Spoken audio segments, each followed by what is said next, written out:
But a veteran UMNO politician, Mr. Abdullah Ahmad, feels that the loss of several states to the opposition could not be attributed to the growing strength of Anwar, but rather the perpetual weakness of former Prime Minister Mr. Abdullah Badawi. UMNO's worst enemy is also UMNO. You see, Dollah was inept. I'm being very generous. I could have seen worse thing. He didn't do his job properly. And Anwar moved in. Anwar is charismatic, very good. Of course, he did the damage. That's why we lost 4 states. But the battle for Putrajaya did not end after the election. After returning to Parliament in August 2008 as MP for Pematang Pau, Anwar had relied on defections from the ruling coalition to realise his plan of toppling the government within weeks. But he missed several deadlines he himself set for the transfer of power and struggled to hold his alliance together. The failure to carry out his pledge undermined his credibility and created doubts in the minds of his supporters. I think it's fair to say that as far as Anwar was concerned, he was under the impression at that point in time that he was able to pull it off. Obviously, at the end of the day, he failed, but at that point in time, he was under the impression that he could.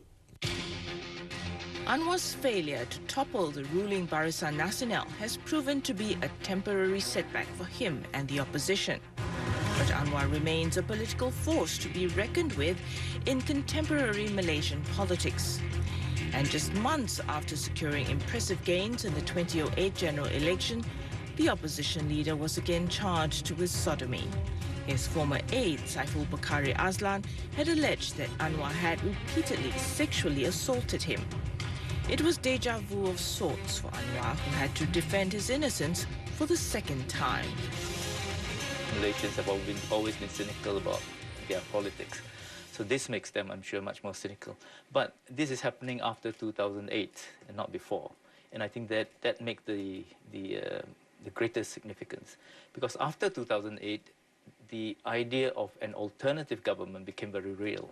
The last 12th Malaysia general election of March 2008 has changed the political landscape of Malaysia. For the first time in the country's 50-year history, the ruling Barisan Nasional lost its 2/3 majority in the parliament. It was also defeated in several states by the opposition alliance known as the Pakatan Rakyat or PKR. The opposition alliance of Keadilan, DAP and PAS, which now controls the states of Kelantan, Penang, Kedah and Selangor, remains hungry for power. It's now in a much better shape to retain its hard-fought electoral gains against concerted efforts by the ruling BN to wrest back control of the states. Penang is very much DAP territory, and it will be an uphill task for the BN in Penang because UMNO will have to rely on Gerakan, MCA, and indications are that they haven't been able to make as much headway as Najib had hoped in Penang. Selangor, of course, is a major, very symbolic state, which certainly UMNO will want to respect, or BN will want to respect from the opposition. But there again, it will be very difficult because the opposition state government in Selangor has invested very heavily in the state, and they've managed to manage some of the differences that surfaced since 2008. This is not the same opposition as the one that went campaigning in 2008. This is another opposition. It's tasted power. And with Anwar's recent acquittal in a highly charged trial, it has now reinvigorated the opposition to mount a serious challenge to the governing coalition at the next general election. The task facing Prime Minister Najib, who's seeking his own personal mandate from the electorate, will therefore be nothing short of monumental. Anwar's great strength, I think, aside from being able to bridge the different parties, is that he's an amazing speaker. He can move a crowd. And we have seen it in the last general elections, how he could move the Malays. You could see how the Malays actually swung over to his side very late in the day.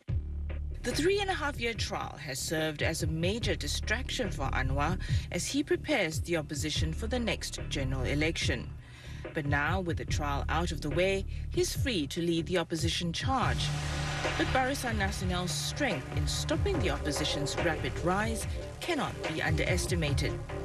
It's a different game altogether, but of course we mustn't underestimate Najib's power. Although he has not been able to win back much ground after 3 years in power, the Barisan Nasional is still holding its ground, especially UMNO. Barisan Nasional, or BN, won only 140 seats in the 2008 elections compared to 198 in the 2004 polls. Key members of the ruling coalition, MIC and Gerakan, were almost routed, winning only 3 and 2 seats respectively, while MCA won a face-saving 15 seats compared to 31 previously. 79 seats went to UMNO, but these were still much lower than the 109 it won in the 2004 election. With the bulk of the Malay support gradually gravitating towards UMNO under the leadership of Prime Minister Najib Razak, the party is confident of victory at the next election, due to be called by 2013. I think UMNO will win. The question now is how big the majority will be. And Najib has to learn to live without a 2/3 majority. And besides, it makes him a better Prime Minister and leader with a just comfortable majority. It depends when he calls the election and depends on the economic position. It shouldn't be difficult to beat Badawi's performance. He was inept. And as I said, Najib is not daft, he's not stupid.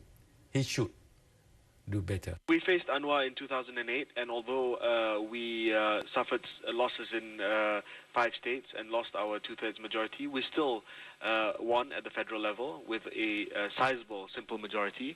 So we're not concerned who we are up against. It can be Anwar, it can be somebody else. As far as we're concerned, what is important is not who we are up against, but what we are proposing to the people of Malaysia, to the voters of Malaysia, and that's the transformation that's taking place today. Reforms in the economy, reforms in the political system to make the Malaysian democracy more open, more robust.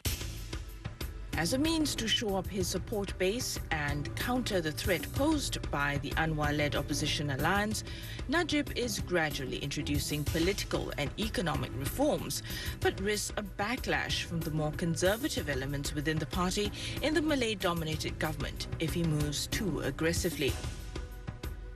I think he has to push his reforms forward. He has to think up more reforms, and he has to convince the populace that he is a reformist Prime Minister. And most importantly, he has to show that he can keep the right wing within his own party and coalition in check. He has not been able to do that so far, and that has been hurting him a lot. The fact that the right wing has been able to dictate policy and to dictate policy matters, to dictate the mass media reports, that has hurt him a lot, I think. That has undermined his reputation as a reformist.